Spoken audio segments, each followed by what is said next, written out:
સૌરાષ્ટ્રના ગરવા ગિરનારની પવિત્ર ગોદમાં અમરગઢ નામના એક નાનકડા અને હરિયાળા ગામમાં 3 જીગરજાન મિત્રો રહેતા હતા. માધવ, રાઘવ અને કેશવ. આ ત્રણેય જુવાનિયાઓ એક જ કોલેજમાં સાથે ભણતા અને એમની દોસ્તી આખા કેમ્પસમાં પ્રખ્યાત હતી. ત્રણેયના સ્વભાવ, વિચારો અને આર્થિક પરિસ્થિતિ પરસ્પર સાવ અલગ હતા. છતાં પણ એમની વચ્ચેનો પ્રેમ એટલો બધો મજબૂત હતો કે એકબીજા વગર કોઈને ઘડીભર પણ ન ચાલે. માધવ એકદમ શાંત, ગંભીર અને મધ્યમ વર્ગીય પરિવારનો દીકરો હતો, જેને ભણવામાં ખૂબ ઊંડો રસ હતો અને એ ભવિષ્યમાં એક આદર્શ શિક્ષક બનવાના સપના જોતો હતો. બીજી તરફ રાઘવ ખૂબ જ મહત્વાકાંક્ષી, વાચાળ અને તીવ્ર બુદ્ધિવાળો યુવાન હતો, જેનું એકમાત્ર લક્ષ્ય ગમે એ ભોગે સમાજમાં મોટું નામ કમાવાનું અને અઢળક ધનવાન બનવાનું હતું. જ્યારે ત્રીજો મિત્ર કેશવ સાવ સરળ, ભોળો, અત્યંત પ્રમાણિક અને પ્રભુ ભક્તિમાં લીન રહેનારો સંતોષી જીવ હતો. કેશવ એના નામ પ્રમાણે જ હંમેશા પરમ આનંદમાં રહેતો. એને ભગવાન શ્રી કૃષ્ણમાં એટલી બધી અખંડ શ્રદ્ધા હતી કે સવારથી સાંજ સુધી એના મુખમાંથી રાધા કૃષ્ણનું નામ હટતું નહોતું. આ જ ભક્તિભાવના કારણે કોલેજના બીજા છોકરાઓ અને ખુદ એના મિત્રો પણ એને ક્યારેક ભગત ભગત કહીને ચીડવતા હતા. પરંતુ કેશવ ક્યારેય આ વાતોનું મન પર દુઃખ ન લગાડતો. એ તો બસ પોતાની ધૂનમાં મસ્ત રહીને ખડખડાટ હસી પડતો અને એવું કહેતો કે ભાઈ, આપણે તો એ કાળિયા ઠાકોરના બાળ કહેવાઈએ, એ રાખે એમ રહેવામાં જ સાચો આનંદ છે. સમયનું ચક્ર ક્યારેય કોઈની રાહ નથી જોતું. જોત જોતામાં કોલેજના સુવર્ણ દિવસો પૂરા થઈ ગયા અને ડિગ્રી હાથમાં આવતા જ સમયના વેણ સાથે ત્રણેય મિત્રો પોતપોતાની જિંદગીની નવી સફર પર નીકળી પડ્યા. રાઘવ પોતાના સપના પૂરા કરવા માટે સુરત જેવા મોટા શહેરમાં આવી ગયો. ત્યાં એણે હીરા અને કાપડના વ્યવસાયમાં પગ જમાવ્યો. એની ચાલાકી, તીક્ષ્ણ બુદ્ધિ અને અમીર બનવાની અંધ આંધળી દોડના કારણે એણે રાત દિવસ એક કરી દીધા અને જોત જોતામાં એક કરોડોના સામ્રાજ્યનો માલિક બની ગયો. એની પાસે આલિશાન બંગલા, મોંઘી ગાડીઓ અને સમાજમાં ખૂબ મોટું નામ થઈ ગયું. કેશવ પણ રાઘવની પાછળ પાછળ સુરત આવ્યો અને એણે ત્યાં અનાજનો એક નાનો કરિયાણાનો વેપાર શરૂ કર્યો. કેશવની શરૂઆત ભલે ધીમી હતી, પરંતુ એનો હસમુખો સ્વભાવ, ગ્રાહકો સાથેની મીઠાશ અને ધંધામાં ક્યારેય કોઈ સાથે દગો ન કરવાની ઈમાનદારીના કારણે એનો વેપાર ધીમે ધીમે ખૂબ સારો જામી ગયો હતો. જ્યારે ત્રીજો મિત્ર માધવ પોતાની જિંદગીના સિદ્ધાંતો મુજબ આગળ ભણીને એક સરકારી હાઈસ્કૂલમાં પ્રોફેસર તરીકે નોકરીએ લાગી ગયો અને સુરતથી થોડે દૂર એક મોટા ગામડામાં સ્થાયી થઈ ગયો. હવે ત્રણેય મિત્રો પોતપોતાના સંસારમાં પત્ની અને બાળકોની જવાબદારીઓમાં ગૂંથાઈ ગયા હતા. માધવ દૂર રહેતો હોવાથી ક્યારેક જ મળાતું હતું, પરંતુ રાઘવ અને કેશવ એક જ શહેરમાં હોવાથી અવારનવાર એકબીજાને મળતા રહેતા. રાઘવનો બિઝનેસ ભલે ખૂબ મોટો હતો અને એ કરોડોમાં રમતો હતો, પરંતુ એનું હાઈફાઈ જીવન ધોરણ, દેખાડો કરવાની આદત અને શેર બજારના સટ્ટાના કારણે ક્યારેક ક્યારેક એને અચાનક મોટી રકમની જરૂર પડી જતી. બીજી બાજુ કેશવનું જીવન એકદમ સાદું, પવિત્ર અને ભક્તિભાવથી ભરેલું હતું. નાનો ધંધો હોવા છતાં પણ એની કોઈ પણ પ્રકારની મોટી અથવા તો નકામી ઈચ્છાઓ નહોતી, જેના કારણે એમના ઘરમાં હંમેશા લક્ષ્મીજીની કૃપા રહેતી હતી અને સારી એવી બચત થઈ જતી. એટલા માટે જ જ્યારે પણ રાઘવ કોઈ નાણાકીય મુસીબતમાં મુકાઈ જતો, ત્યારે એ દોડીને કેશવ પાસે આવતો. કેશવ પોતાની જૂની દોસ્તીને ખાતર પોતાના જૂના મિત્રને પૈસાની લેવડ દેવડની ના નહોતો પાડી શકતો. એ રાઘવને ક્યારેક 5 લાખ તો ક્યારેક 10 લાખ એમ અવારનવાર ઉછીના પૈસા આપી દેતો. કેશવ એટલો બધો ભોળો અને વિશ્વાસુ હતો કે એ રાઘવ પાસેથી ક્યારેય કોઈ કાનૂની લખાણ, કોઈ નોટ કે કોઈ ચેક પણ લેતો નહોતો. એ માત્ર પોતાની ધંધાની એક નાની એવી સાદી ડાયરીમાં બધો હિસાબ તારીખ સાથે નોંધી રાખતો. એટલું જ નહીં, પરંતુ કેશવ ક્યારેય રાઘવ પાસે પરાણે ઉઘરાણી પણ કરતો નહોતો કે તું ક્યારે પાછા આપીશ એવું પણ પૂછતો નહોતો. અને આ બાબતની વાત એ પોતાના ઘરે પોતાની પત્ની જાનકીને પણ ક્યારેય કહેતો નહોતો, કારણ કે એને ડર હતો કે ક્યાંક ઘરમાં આ વાત જાણવાથી મિત્રની આબરૂ હલકી પડશે. આમ ને આમ વર્ષો વીતતા ગયા. શાસ્ત્રોમાં કહેવાયું છે ને કે જે સીધા, સરળ અને પરોપકારી માણસો હોય છે એવા લોકોની જરૂર જેમ ધરતી પર હોય છે એમ જ ભગવાનના ઘરે પણ વહેલી પડે છે. એક દિવસ અચાનક રાત્રે સૂતા સમયે કેશવને છાતીમાં અસહ્ય દુખાવો થવા લાગ્યો.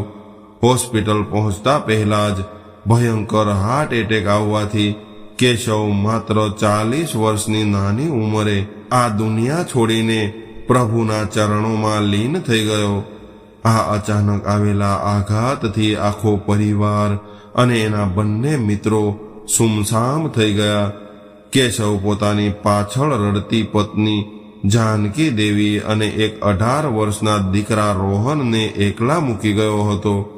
એ સમયે માધવ પોતાની નોકરીમાંથી રજા લઈને ત્યાં દોડીને આવ્યો હતો અને શરૂઆતના દિવસોમાં કેશવના દીકરાના અભ્યાસ અને ઘરની જરૂરિયાતો માટે જે પણ મદદ થઈ શકે એમ હતી એ કરી હતી.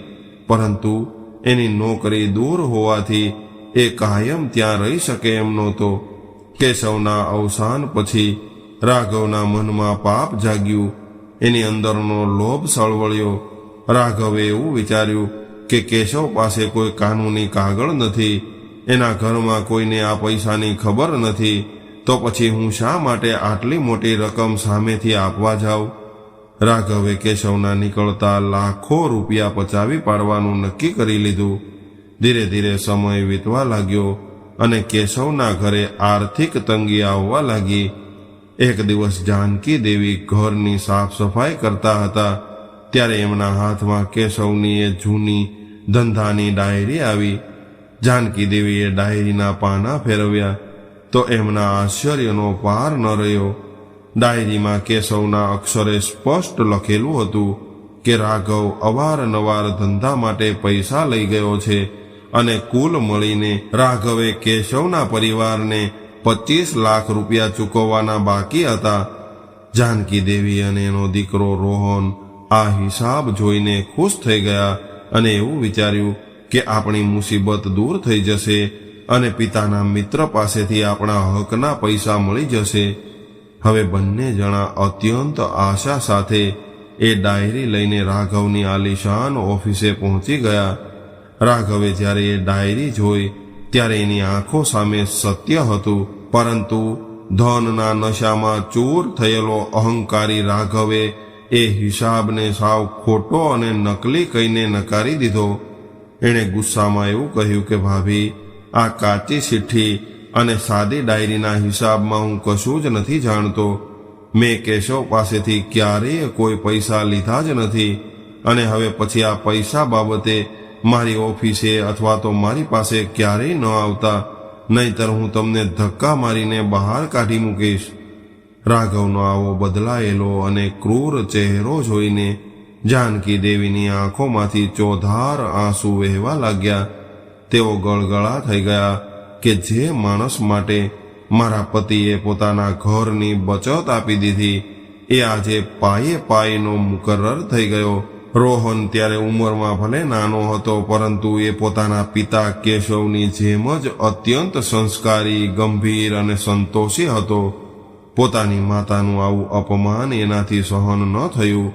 એણે અત્યંત શાંતિથી પોતાની માનો હાથ પકડ્યો અને રાઘવની સામે ઊભા રહીને 2 હાથ જોડ્યા. રોહનની આંખોમાં એક અનોખું તેજ હતું. એણે રાઘવની આંખોમાં આંખ પરોવીને ધીમા પરંતુ મક્કમ અવાજે એવું કહ્યું કે રાઘવ અંકલ, આ વેપારના કાગળો, કાયદાઓ અથવા તો આ કાચી ચિઠ્ઠીના હિસાબો વિશે અમે મા દીકરો કશું જ નથી જાણતા, પરંતુ મને એટલી ખબર છે કે મારા પિતાની ડાયરી ક્યારેય ખોટી ન હોઈ શકે, કારણ કે મારા પપ્પા ક્યારેય જૂઠું બોલતા નહોતા. તમે આજે અમારો સાથ છોડી દીધો, કંઈ વાંધો નહીં. મેં આ આખો હિસાબ મારા કાળિયા ઠાકરને સોંપી દીધો છે, પરંતુ અંકલ એટલું યાદ રાખજો, જ્યારે મારો ઠાકોરજી હિસાબ કરવા બેસશે ને, ત્યારે છાતી પર પગ મૂકીને વ્યાજ સાથે એક એક રૂપિયો તમારી પાસેથી કઢાવવાનો છે, અને જો ખરેખર અમારા હકના રૂપિયા તમારા ઘરમાં પડ્યા હશે તો એક દિવસ તમારે પોતે જ જાતે એ રૂપિયા લઈને અમારા ઘરે આપવા આવવું પડશે. રાઘવ ત્યારે અહંકારના નશામાં આંધળો હતો.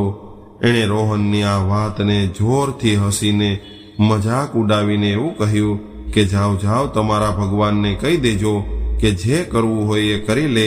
આ રાઘવનું કોઈ પણ વ્યક્તિ અથવા તો કોઈ ભગવાન કાંઈ બગાડી શકે એમ નથી. જાનકી દેવી અને રોહન ભારે હૈયે અપમાનિત થઈને ત્યાંથી નીકળી ગયા અને પોતાના ઘરે આવીને ભગવાનની મૂર્તિ સામે આંસુ સારીને શાંત થઈ ગયા. સમય ધીરે ધીરે વીતવા લાગ્યો અને જોત જોતામાં આ વાતને પૂરા 20 વર્ષ વીતી ગયા. આ 20 વર્ષોમાં ઘણું બધું બદલાઈ ગયું હતું. માધવ હવે એક મોટી સરકારી કોલેજમાં સિનિયર પ્રોફેસર બની ચૂક્યો હતો. એક દિવસ માધવ પોતાની કોલેજનો છેલ્લો લેક્ચર પૂરો કરીને સ્ટાફ રૂમમાં પોતાની ઓફિસમાં બેઠો હતો. ત્યારે જ અચાનક એના ખિસ્સામાં રહેલા મોબાઈલ ફોનની રિંગ વાગી. માધવે ફોન હાથમાં લીધો અને સ્ક્રીન પર નજર કરી તો એના જૂના મિત્ર રાઘવનું નામ ચમકી રહ્યું હતું. માધવને થોડી નવાઈ લાગી, કારણ કે રાઘવ હવે કરોડોનો આસામી હતો, ખૂબ મોટો બિઝનેસમેન હતો, જ્યારે માધવ એક સામાન્ય નોકરિયાત હતો. રાઘવ પોતાના કામમાં એટલો બધો વ્યસ્ત રહેતો કે વર્ષોથી બંને વચ્ચે કોઈ પણ પ્રકારની વાતચીત થઈ નહોતી. માધવે ફોન રિસીવ કર્યો અને હળવાશથી મજાકના મૂડમાં એવું કહ્યું કે બોલ મિત્ર, આજે અચાનક આ ગરીબ સુદામાની યાદ તારા જેવા કૃષ્ણને કેવી રીતે આવી? સામે છેડેથી રાઘવનો જે અવાજ આવ્યો એ સાંભળીને માધવના હોશ ઉડી ગયા. રાઘવનો અવાજ એકદમ ધ્રુજતો હતો, એનો શ્વાસ ચડી ગયો હતો અને એ રડી રહ્યો હતો. રાઘવે માંડ માંડ શબ્દોની ગોઠવણ કરીને એવું કહ્યું કે મિત્ર, મારે તને ખૂબ તાત્કાલિક મળવું છે. તું અત્યારે ક્યાં છે? હું તારી ઓફિસે આવું છું. ત્યારે માધવે ગંભીર થઈને કહ્યું કે અરે મિત્ર, તું શાંત થઈ જા. એપોઇન્ટમેન્ટ તો તારા જેવા મોટા માણસોની લેવાની હોય, મારા જેવા મિત્રની નહીં. તું ગમે ત્યારે મારા ઘરે આવી શકે છે. હું અત્યારે જ ઘરે જવા નીકળું છું. થોડી જ વારમાં રાઘવ પોતાની મોંઘી દાટ ગાડી લઈને માધવના ઘરે પહોંચી ગયો. ગાડીમાંથી ઉતરતી વખતે રાઘવના ચહેરા પર કોઈ અમીરીનો નશો નહોતો, પરંતુ એક અજીબ પ્રકારનો ડર અને લાચારી સ્પષ્ટ દેખાઈ રહી હતી. ઘરમાં આવીને ઔપચારિક રીતે ચા પાણી પત્યા બાદ માધવે ચિંતાતુર અવાજમાં એવું પૂછ્યું કે રાઘવ, તારું અચાનક આવી રીતે રડતા અવાજે આવવું કોઈ ખૂબ મોટી મુસીબતનું કારણ હોય એવું લાગે છે. શું વાત છે? તું મને જણાવ. ત્યારે રાઘવે માધવનો હાથ પકડી લીધો અને ભારે હૈયે ગળગળા થઈને એવું કહ્યું કે માધવ, આજે તારે મારી સાથે એક જગ્યાએ આવવું પડશે. ત્યારે માધવે કહ્યું કે હા મિત્ર, હું ચોક્કસ આવીશ, પરંતુ ક્યાં જવાનું છે એ તો જણાવ. ત્યારે રાઘવે કહ્યું કે પેલા તું મને વચન આપ કે તું મને ના નહીં પાડે અને મારી સાથે આવીશ. માધવે એનો હાથ દબાવતા એવું કહ્યું કે હા ભાઈ, જા, મેં તને વચન આપ્યું. હવે તો બોલ, આપણે ક્યાં જવાનું છે? ત્યારે રાઘવે નીચે નજર રાખીને ધ્રુજતા અવાજે એવું કહ્યું કે માધવ, આપણે આપણા સ્વર્ગસ્થ મિત્ર કેશવના ઘરે જવાનું છે. આ સાંભળતા જ માધવ એકદમ ચોંકી ગયો. એની આંખો પહોળી થઈ ગઈ અને એણે એવું કહ્યું કે રાઘવ, કેશવને આ દુનિયા છોડીને ગયો એને આજે 20 વર્ષ થઈ ગયા છે. હવે આટલા વર્ષો પછી અચાનક એના ઘરે જઈને આપણે શું કામ છે? ત્યાં જઈને તું શું કરીશ? ત્યારે રાઘવે પોતાની આંખોમાંથી વહેતા આંસુ લૂછીને નીચી નજરે એવું કહ્યું કે માધવ, મારે એક ખૂબ જૂનો હિસાબ પૂરો કરવાનો છે. જે પાપ મેં વર્ષો પહેલા કર્યું હતું એનો પસ્તાવો કરવો છે. તને યાદ છે માધવ, ઘણા વર્ષો પહેલા આપણે જ્યારે કોલેજમાં ભણતા હતા ત્યારે તું મને હંમેશા કર્મના સિદ્ધાંતો સમજાવતો હતો. તું એવું કહેતો હતો કે રાઘવ, જિંદગીમાં હંમેશા પોતાના હકનું હોય એટલું જ રાખજે, બીજાના હકનું ક્યારેય આંચકી ન લેતો. બાકીનું બધું જ જેનું હોય એને પાછું આપી દેજે. ખરાબ કર્મોના કુંડાળામાં ક્યારેય પગ ન મૂકતો, નહીતર જ્યારે એનો હિસાબ ચૂકવવાનો સમય આવશે ત્યારે ભગવાન પણ તને બચાવી નહીં શકે. કારણ કે કુદરત પોતે પણ પોતાના બનાવેલા કર્મ બંધનથી બંધાયેલી છે. એ વખતે પૈસાના નશામાં અંધ થઈને મેં તારી સાથે ખૂબ દલીલો કરી હતી. મેં તારી વાતોની મજાક ઉડાવી હતી. માધવે એક ઊંડો નિસાસો નાખ્યો અને જૂની યાદોને યાદ કરીને એવું કહ્યું કે હા રાઘવ, મને બધું જ બરાબર યાદ છે. કેશવનું અચાનક હાર્ટ એટેકથી અવસાન થયું હતું. તમારા બંને વચ્ચે ધંધાના લીધે મૌખિક રીતે લાખો રૂપિયાની લેવડ દેવડ હતી. કેશવ એટલો સરળ હતો કે એણે કોઈ પણ પ્રકારનું લખાણ નહોતું કર્યું, પરંતુ એ પોતાની એક નાની એવી ડાયરીમાં બધો જ હિસાબ વિગતવાર રાખતો હતો. એ ડાયરી મુજબ તારે 25 લાખ રૂપિયા કેશવના ગરીબ પરિવારને ચૂકવવાના નીકળતા હતા.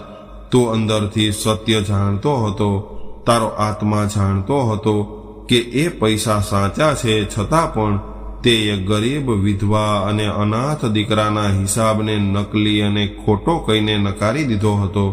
તું એ પૈસા પચાવીને બેસી ગયો હતો.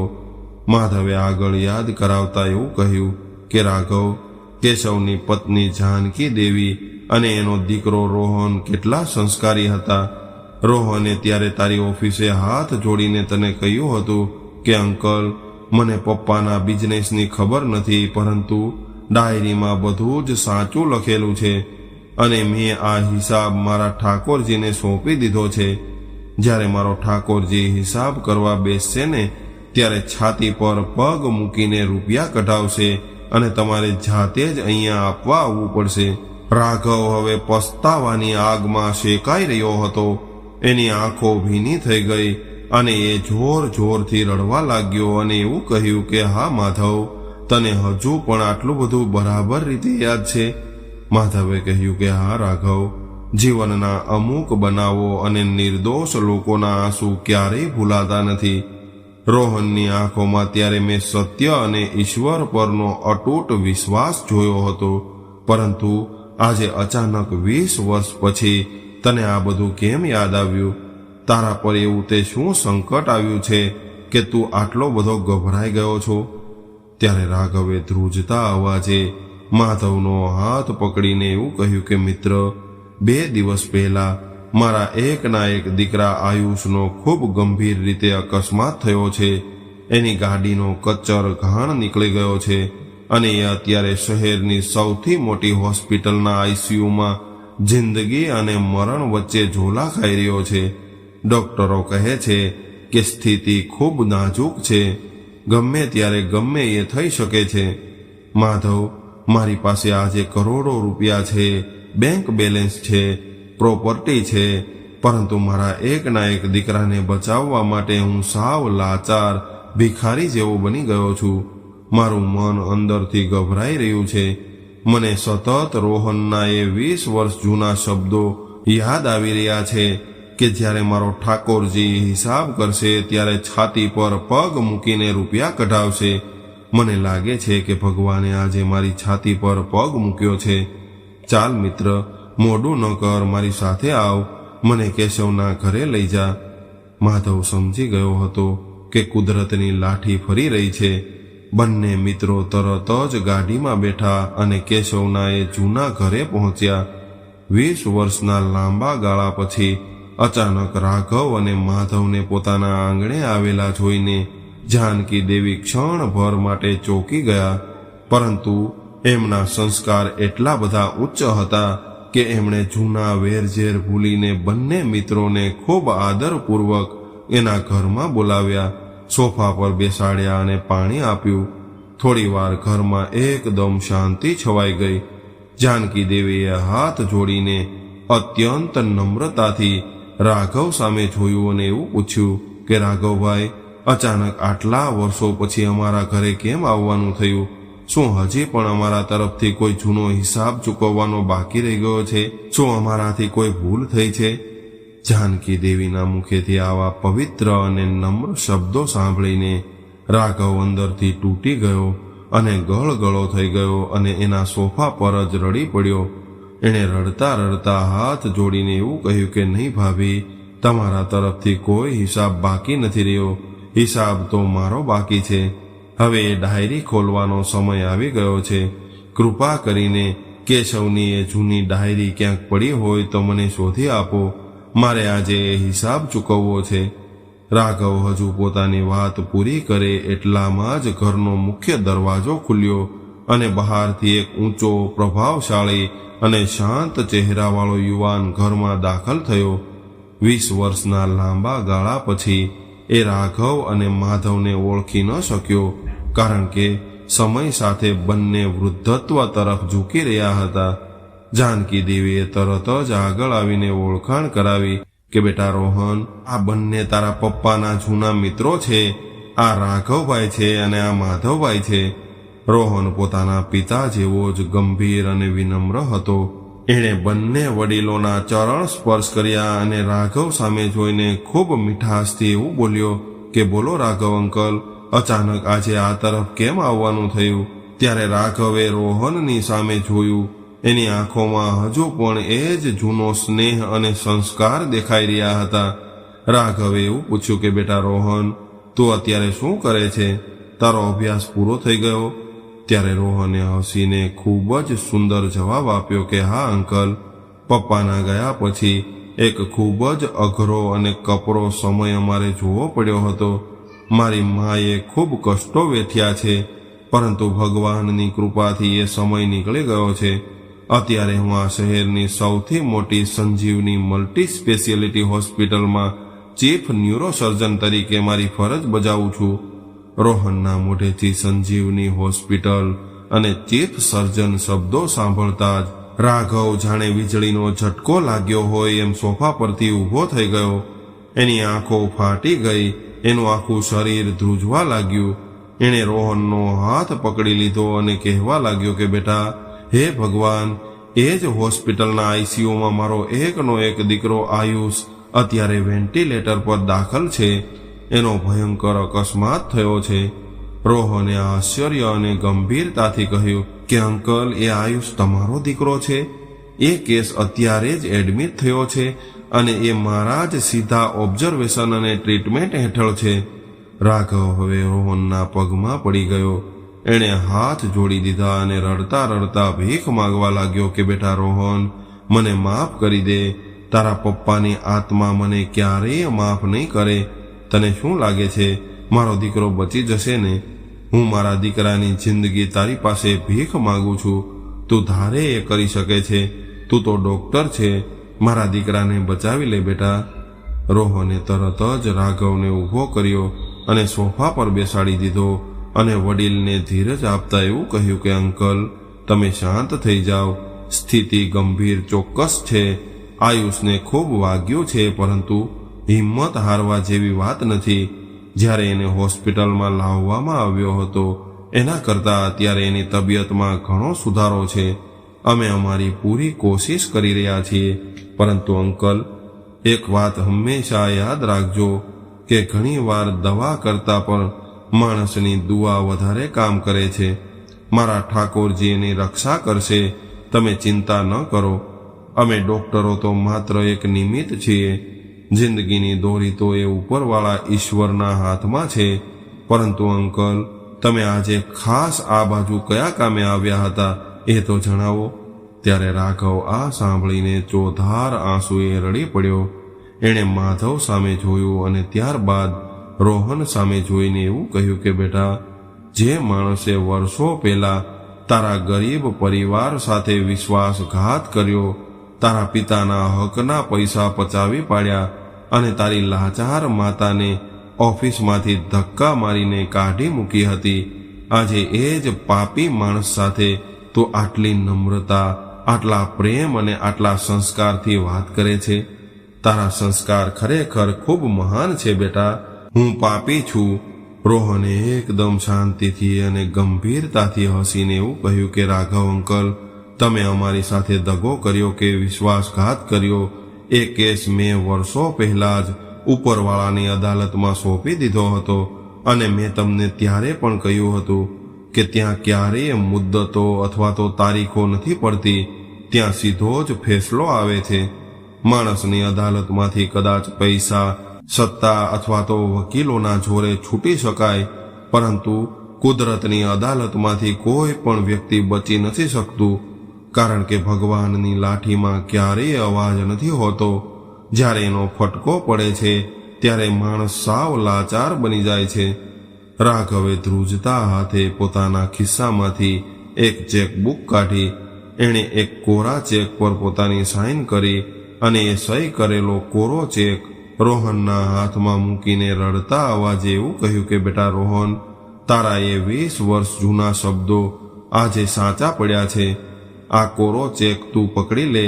આમાં હિસાબ પણ તારો અને આટલા વર્ષોનું વ્યાજ પણ તારું જ છે. તે જ કહ્યું હતું કે કદાચ અમારા હકના રૂપિયા તમારા ઘરમાં હશે તો તમારે પોતે જ જાતે અમારા ઘરે આપવા આવવું પડશે. લે બેટા, આજે કુદરતે મને લાચાર કરીને તારા હકના રૂપિયા વ્યાજ સાથે ચૂકવવા માટે તારા ઉંમરે લાવીને ઊભો રાખી દીધો છે. આ રૂપિયા તું રાખી લે અને મારા દીકરાને બચાવી લે. રોહને અત્યંત વિવેકપૂર્વક રાઘવનો હાથ પકડી લીધો અને એ કોરો ચેક પાછો આપીને એવું કહ્યું કે નહીં રાઘવ અંકલ, તમે અત્યારે ખૂબ મોટી મુસીબતમાં છો. તમારો એકનો એક દીકરો હોસ્પિટલમાં જિંદગીની લડાઈ લડી રહ્યો છે. આ પરિસ્થિતિમાં પૈસાની આવી લેવડ દેવડ કરવી યોગ્ય નથી. હું કોઈ સોદો કરવા નથી બેઠો. આયુષ સાજો થઈને હસતો રમતો પોતાના ઘરે આવી જાય, ત્યારબાદ આપણે બધા સાથે બેસીને શાંતિથી હિસાબ કરશું. તમે અત્યારે આ ચેક પાછો રાખો. રાઘવ અને માધવ પાસે હવે બોલવા માટે કોઈ શબ્દો નહોતા. પૈસાની ભૂખ માણસને કેવી અંધ અને ક્રૂર બનાવી દે છે, પરંતુ આજે સામે પક્ષે રોહનની આવી ઉદારતા, ક્ષમાભાવ અને વિશાળ હૃદય જોઈને બંને મિત્રો સ્તબ્ધ થઈ ગયા. રાઘવે ભીની આંખોએ રોહનની સામે જોઈને એવું કહ્યું કે બેટા, આજે ઈશ્વર પ્રત્યેની તારી અખંડ શ્રદ્ધાની જીત થઈ છે. રોહને ખૂબ જ ગંભીરતાથી માથું હલાવીને એવું કહ્યું કે નહીં અંકલ, આ મારી શ્રદ્ધાની નહીં પરંતુ મારા પ્રભુના પરમ ન્યાયની જીત છે. જ્યારે કોઈ ગરીબ, અનાથ અથવા લાચાર વ્યક્તિ દુનિયાથી હારીને આકાશ તરફ જોઈને આંસુ સારે છે, ત્યારે સમજી લેવું કે એનો કેસ ઉપરવાળાની અદાલતમાં ફાઇલ થઈ ગયો છે. મારા પપ્પા હંમેશા એવું કહેતા હતા કે ખોટા માર્ગેથી, અનીતિથી અથવા તો કોઈનું છીનવીને લાવેલા ધનનો આનંદ ખૂબ ક્ષણિક હોય છે. એ લાંબો સમય ટકતો નથી, પરંતુ એ પાપ કર્મોનો હિસાબ ચૂકવવાનો જ્યારે સમય આવે છે ત્યારે એ ધન કામ નથી આવતું. ઉલટાનું એ આખા પરિવાર પર આફત અને મુસીબત બનીને તૂટી પડે છે. રોહને અંતમાં એક ખૂબ સુંદર અને જીવન બદલી નાખે એવી વાત કહી કે અંકલ, આ સંસારનો નિયમ છે કે જ્યારે આપણે ખૂબ સુખમાં હોઈએ, વૈભવમાં હોઈએ, ત્યારે એવું સમજવું કે આપણા પૂર્વજન્મના સત્કર્મોનું બેલેન્સ વપરાઈ રહ્યું છે, અને જ્યારે આપણે જિંદગીમાં કોઈ મોટી પીડા, દુઃખ અથવા તકલીફ ભોગવતા હોઈએ ત્યારે એવું સમજવું કે આપણા દુષ્કર્મોનું દેવું ચૂકવાઈ રહ્યું છે.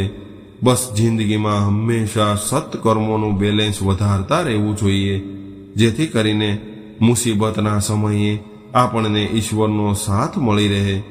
આપણા ગુજરાતના મહાન કવિ કલાપીએ પણ ખૂબ સુંદર લખ્યું છે કે હા, પસ્તાવો વિપુલ ઝરણું સ્વર્ગથી ઉતર્યું છે, પાપી એમાં ડૂબકી દઈને પુણ્યશાળી બને છે. રાઘવ અંકલ, તમને આજે તમારા કર્મની સજા મળી ચૂકી છે અને તમે અંદરથી પસ્તાવો કરી રહ્યા છો. રાઘવને સમજાઈ ગયું કે એ ખરેખર ખૂબ મોટો અપરાધી હતો. હવે એ પસ્તાવા રૂપી પવિત્ર ઝરણામાં ડૂબકી લગાવીને અંદરથી ચોખ્ખો થઈ ગયો હતો. એ ચોધાર આંસુએ રડતા રડતા રોહનને ગળે લગાવીને કહેવા લાગ્યો કે બેટા, મને માફ કરી દે. મારા પાપ ખૂબ મોટા હતા, પરંતુ તારી ઉદારતા એના કરતાં પણ મોટી છે. આ સાઇન કરેલો કોરો ચેક હું અત્યારે તારા પપ્પાની એ જૂની ડાયરીની અંદર જ રાખી દઉં છું. મારે આ જન્મનો પાપનો હિસાબ આ જ જન્મમાં પૂરો કરવો છે. મારે આવતા ભવમાં કોઈનું એક પણ નવું દેવું બાકી નથી રાખવું. મારે પવિત્ર થઈને જવું છે. આ બધું જોઈ રહેલા માધવે પોતાની જગ્યાએથી ઊભા થઈને રોહનની પીઠ થાબડી. એની આંખોમાં હર્ષના આંસુ હતા. માધવે એવું કહ્યું કે બેટા રોહન, દુનિયામાં લાખો લોકો રોજ ગીતા વાંચે છે, ધાર્મિક પુસ્તકો વાંચે છે, પરંતુ એના જ્ઞાનને પોતાના વાસ્તવિક જીવનમાં ખૂબ ઓછા લોકો ઉતારી શકે છે. શ્રીમદ ભગવદ્ ગીતાનો એ જ મુખ્ય સંદેશ છે કે જે મારા ભાગ્યમાં લખેલું છે એ દુનિયાની કોઈ પણ તાકાત મારી પાસેથી ક્યારેય છીનવી નહીં શકે, અને જે મારા ભાગ્યમાં નથી લખાયું એ દુનિયાની કોઈ પણ તાકાત મને ક્યારેય અપાવી નહીં શકે. બેટા રોહન, તે આજે તારા ઉચ્ચ આચરણથી આ વાત જગત સામે સાબિત કરી બતાવી છે. તારા પિતા કેશવનો આત્મા આજે સ્વર્ગમાં બેસીને ખૂબ જ રાજી થતો હશે કે મારો દીકરો ખરેખર શ્રવણ જેવો પાક્યો છે. હવે ચમત્કાર થવાનો જ હતો, કારણ કે જ્યાં સાચો પસ્તાવો અને પવિત્ર પ્રાર્થના ભેગા થાય ત્યાં ઈશ્વરને પણ પીગળવું પડે છે. રોહનની રાત દિવસની તબીબી મહેનત, પ્રોફેસર માધવની સાચા હૃદયની પ્રાર્થના અને રાઘવના અંતરનો સાચો પસ્તાવો, આ બધું જોઈને કુદરત પણ પીગળી ગઈ. હોસ્પિટલમાં આયુષની તબિયતમાં અકલ્પનીય સુધારો થવા લાગ્યો. જે દીકરો મરણ પથારીએ પડ્યો હતો એ થોડા જ દિવસોમાં ભયમુક્ત થઈ ગયો અને એકદમ સાજો નરવો થઈને હોસ્પિટલમાંથી ઘરે આવ્યો. આખા પરિવારમાં ખુશીની લહેર દોડી ગઈ. રાઘવના ઘરમાં નવો જન્મ થયો હોય એવો માહોલ સર્જાયો. આયુષ સાજો થઈને ઘરે આવ્યો. એના બરાબર 1 અઠવાડિયા પછી રાઘવે પોતાના આલીશાન બંગલા પર એક નાનો ધાર્મિક પ્રસંગ એટલે કે સત્યનારાયણ ભગવાનની કથા અને સ્નેહ મિલન રાખ્યું. 20 વર્ષના લાંબા અને આકરા સમયગાળા પછી ફરી એકવાર એ ત્રણેય જૂના મિત્રોના પરિવારો એક જ છત નીચે ભેગા થયા હતા. બંગલાના હોલમાં એક તરફ પ્રોફેસર માધવનો પરિવાર હસતો રમતો બેઠો હતો, બીજી તરફ રાઘવ, એની પત્ની અને સંપૂર્ણ સાજો થઈ ગયેલો દીકરો આયુષ મહેમાનોનું સ્વાગત કરી રહ્યા હતા, અને ત્રીજી તરફ કેશવના પરિવારમાંથી જાનકી દેવી અને આખા શહેરના પ્રખ્યાત ચીફ સર્જન ડોક્ટર રોહન ગૌરવભેર આવ્યા હતા.